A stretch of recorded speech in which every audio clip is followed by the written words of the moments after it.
Hello friends, good morning. આજે આપણે જોવાના છે આઈસ કરંટ અફેર વીક 4 કે વીક આઈસનું જે વીકલી કરંટ અફેર છે એનું વીક ચોથું છે એને આપણે એમસીક્યુ જોવાનું છે. તો જોઈએ, પહેલો ક્વેશ્ચન છે, જાન્યુઆરી 2026માં કોને સેન્ટ્રલ વિજિલન્સ કમિશનમાં વિજિલન્સ કમિશનર તરીકે નિયુક્ત કરવામાં આવે છે? તો ઓપ્શન એ છે સંજીવ મહર્ષિ, ઓપ્શન બી માં આપે છે પ્રણવ વશિષ્ઠ, ઓપ્શન સી છે એમ.એન. પટેલ, ઓપ્શન ડી માં આપે છે રાકેશ અગ્રવાલ. તો સાચો જવાબ છે પ્રવીણ વશિષ્ઠ છે, એને હાલમાં સીવીસી ના વિજિલન્સ કમિશનર તરીકે નિયુક્ત કરવામાં આવી છે. પછી છે નેક્સ્ટ ક્વેશ્ચન, તાજેતરમાં સમાચારમાં રહેલી ફિંકે નદી, કઈ નદી? ફિંકે નદી ક્યાં આવેલી છે? તો ઓપ્શન એ આપેલો છે Australia, option B France, option C Ukraine, option D Brazil. તો તાજેતરમાં સમાચારમાં રહેલી ફિંકે નદી ક્યાં આવેલી છે? ઓસ્ટ્રેલિયામાં. તો સાચો જવાબ છે ઓપ્શન એ ઓસ્ટ્રેલિયામાં. પછી છે ક્વેશ્ચન નંબર 3, તાજેતરમાં અમેરિકાના રાષ્ટ્રપતિ ડોનાલ્ડ ટ્રમ્પે ગ્રીનલેન્ડ હસ્તગત કરવાની જાહેરાત કરી હતી.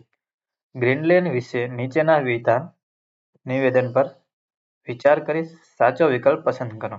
તો ગ્રીનલેન્ડ વિશે આપણે વિચારવાનું છે. ક્વેશ્ચન એવો હતો કે તાજેતરમાં અમેરિકાના રાષ્ટ્રપતિ કોણ છે? અત્યારે ડોનાલ્ડ ટ્રમ્પે એને ગ્રીનલેન્ડ હસ્તગત કરવાની જાહેરાત કરી છે. તો કયા કયા વિધાનો સાચા છે આપણે જોઈશું. તો હાલમાં તે ડેનમાર્કનો એક સ્વાયત્ત પ્રાંત છે. તો ગ્રીનલેન્ડ છે ને હાલમાં તે એક સ્વાયત્ત પ્રાંત છે. ગ્રીનલેન્ડ એક સ્વાયત્ત પ્રાંત છે. બીજું ઓપ્શન આપ્યો છે કે ગ્રીનલેન્ડનો આશરે 80% વિસ્તાર બરફથી ઢંકાયેલો છે. કેટલો? ગ્રીનલેન્ડનો 80% વિસ્તાર બરફથી ઢંકાયેલો છે. અને ગ્રીનલેન્ડની રાજધાની અને સૌથી મોટું શહેર કયું છે? નુઉક. યાદ રાખીશું, ગ્રીનલેન્ડની રાજધાની અને સૌથી મોટું શહેર નુઉક છે. તો 3 ઓપ્શન રાઈટ છે. તો સાચો જવાબ આવશે ઓપ્શન ડી. Option D. પછી છે, તાજેતરમાં કઈ ટીમે વિજય હજારે ટ્રોફી 2026 જીતી છે? તાજેતરમાં કઈ ટીમે વિજય હજારે ટ્રોફી 2026 જીતેલી છે? તો option A Karnataka, option B Saurashtra, option C Jharkhand કે ઓપ્શન ડી વિદર્ભ. તો તાજેતરમાં વિજય હજારે ટ્રોફી 2025 વિદર્ભે જીતેલી છે, યાદ રાખીશું આપણે. પછી છે નેક્સ્ટ ક્વેશ્ચન, વિદર્ભે કઈ ટીમને હરાવીને વિજય હજારે ટ્રોફી 2025 જીતી છે? તો વિજય હજારે ટ્રોફી 2025 વિદર્ભે જીતી છે, પણ વિદર્ભે કઈ ટીમને હરાવીને જીતી છે? તો ઓપ્શન એ માં Rajasthan, option B Baroda, option C માં મુંબઈ, ઓપ્શન ડી માં સૌરાષ્ટ્ર. તો વિજય હજારે ટ્રોફી 2026 વિદર્ભે જીતી છે, પણ કઈ ટીમને હરાવીને? ઓપ્શન ડી સૌરાષ્ટ્રને હરાવીને વિદર્ભે વિજય હજારે ટ્રોફી જીતી છે. પછી છે next question, Vijay Hazare trophy કઈ રમત સાથે સંકળાયેલ છે? વિજય હજારે ટ્રોફી કઈ રમત સાથે સંકળાયેલ છે? તો વિજય હજારે ટ્રોફી ક્રિકેટ સાથે સંકળાયેલ છે.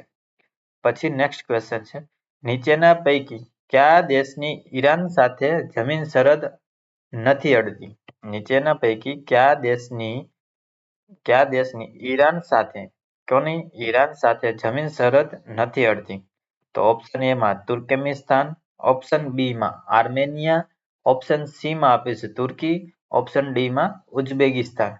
તો ઈરાન સાથે તુર્કમેનિસ્તાનની સરહદ અડે, આર્મેનિયાની અડે છે, તુર્કીની અડે છે, પણ ઉઝબેકિસ્તાન છે એની સરહદ ઈરાન સાથે અડતી નથી. પછી છે નેક્સ્ટ ક્વેશ્ચન, ઈરાનની રાજધાની કઈ છે? ક્વેશ્ચન નંબર 5 છે કે ઈરાનની રાજધાની કઈ છે? તો option A Riyadh, option B માં અસ્ગાબાદ, ઓપ્શન સી માં તહેરાન, ઓપ્શન ડી માં બગદાદ છે. તો ઈરાનની રાજધાની છે ઓપ્શન સી તહેરાન. ઈરાનની રાજધાની કઈ છે? તહેરાન. તો મને તમારે કોમેન્ટમાં લખવાનું છે રિયાદ કોની રાજધાની છે. પછી નેક્સ્ટ ક્વેશ્ચન છે, તાજેતરમાં ઈરાનમાં ચાલી રહેલા સરકાર વિરોધી હિંસક પ્રદર્શનો વચ્ચે ભારત સરકારે ભારતીય નાગરિકોને પરત લાવવા કયું મિશન હાથ ધર્યું છે? તો ઓપ્શન એ ઓપરેશન વાપસી, ઓપ્શન બી માં આપેલું છે ઓપરેશન સ્વદેશ, ઓપ્શન સી માં આપેલું છે ઓપરેશન વેસ્ટ અને ઓપ્શન ડી માં આપેલું છે ઓપરેશન ગંગા.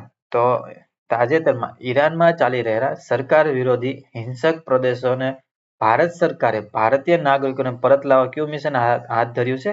તો ઓપરેશન સ્વદેશ. તો યાદ રાખવાનું ઓપરેશન સ્વદેશ શેના માટે છે? કે ઈરાનમાંથી ભારતીય નાગરિકોને પાછા લાવવા માટે ઓપરેશન સ્વદેશ હાથ ધર્યું છે ભારત સરકારે. પછી નેક્સ્ટ ક્વેશ્ચન છે, જાન્યુઆરી 2026માં ઇન્ટરનેશનલ મોનેટરી ફંડ એટલે કે IMF નાણાકીય વર્ષ 2026 માટે ભારતના જીડીપીનો ગ્રોથ અંદાજિત વધારીને કેટલો કર્યો છે? તો ઓપ્શન એમાં આવે છે 6.3%, ઓપ્શન બી માં આપેલ છે 6.1%, ઓપ્શન સી માં આપેલો 7.1% કે ઓપ્શન ડી માં આવેલું છે 7.1%. તો સાચો જવાબ છે ઓપ્શન સી 7.1%. IMF એટલે કે ઇન્ટરનેશનલ મોનેટરી ફંડે નાણાકીય વર્ષ 2026 માટે ભારતના જીડીપીનો ગ્રોથ અંદાજ 7.3% વધાર્યો છે. પછી નેક્સ્ટ ક્વેશ્ચન છે, નંબીઓ દ્વારા જાહેર કરેલા આંતરરાષ્ટ્રીય સલામતી રેન્કિંગમાં કયા શહેરને સતત 10મા વર્ષે વિશ્વનું સૌથી સુરક્ષિત શહેર જાહેર કરવામાં આવ્યું છે? નંબીઓ દ્વારા. કોના દ્વારા? નંબીઓ દ્વારા જાહેર કરેલા રેન્કિંગમાં સલામતી માટે આંતરરાષ્ટ્રીય સલામતી માટે સતત 10મા વર્ષે વિશ્વનું સૌથી સુરક્ષિત શહેર જાહેર કરવામાં આવ્યું છે. તો ઓપ્શન એ છે અબુધાબી છે એ રહેવા માટે સલામતી સૌથી સુરક્ષિત શહેર જાહેર કરવામાં આવ્યું છે. પછી છે નેક્સ્ટ ક્વેશ્ચન, તાજેતરમાં પ્રસિદ્ધ થયેલા રિસ્પોન્સિબલ નેશનલ ઇન્ડેક્સ એટલે કે RNIA 2026માં પ્રથમ ક્રમે કયો દેશ છે? એટલે કે રિસ્પોન્સિબલ નેશન્સ ઇન્ડેક્સમાં 2026 પ્રથમ ક્રમે કયો દેશ છે? તો ઓપ્શન બી આવશે સિંગાપોર. રાઈટ આન્સર છે ઓપ્શન બી સિંગાપોર છે એ પ્રથમ ક્રમે રહ્યો છે. પછી છે નેક્સ્ટ ક્વેશ્ચન, તાજેતરમાં પ્રસિદ્ધ થયેલા રિસ્પોન્સિબલ નેશનલ ઇન્ડેક્સમાં 2026 ભારત કયા ક્રમે છે? તો આ મોસ્ટ આઈએમપી ક્વેશ્ચન. આપણા ભારત કેટલામાં ક્રમે છે? તો ઓપ્શન એ 16મા ક્રમે છે. પ્રથમ ક્રમે તો આપણે જોઈ ગયા સિંગાપોર. 11મા Ajanta Ellora international film festival 2026માં પ્રતિષ્ઠિત પદ્મપાણી એવોર્ડ માટે કોને પસંદ કરવામાં આવ્યા છે? તો ઇલૈયા રાજાને. સાચો આન્સર છે ઇલૈયા રાજાને 11મા Ajanta Ellora international film festival પ્રતિષ્ઠિત પદ્મપાણી એવોર્ડ માટે પસંદ કરવામાં આવ્યા છે. જો મિત્રો તમને આ વિડીયો સારો લાગે તો વિડીયોને લાઈક કરો અને ચેનલને સબસ્ક્રાઈબ કરો. જય હિન્દ.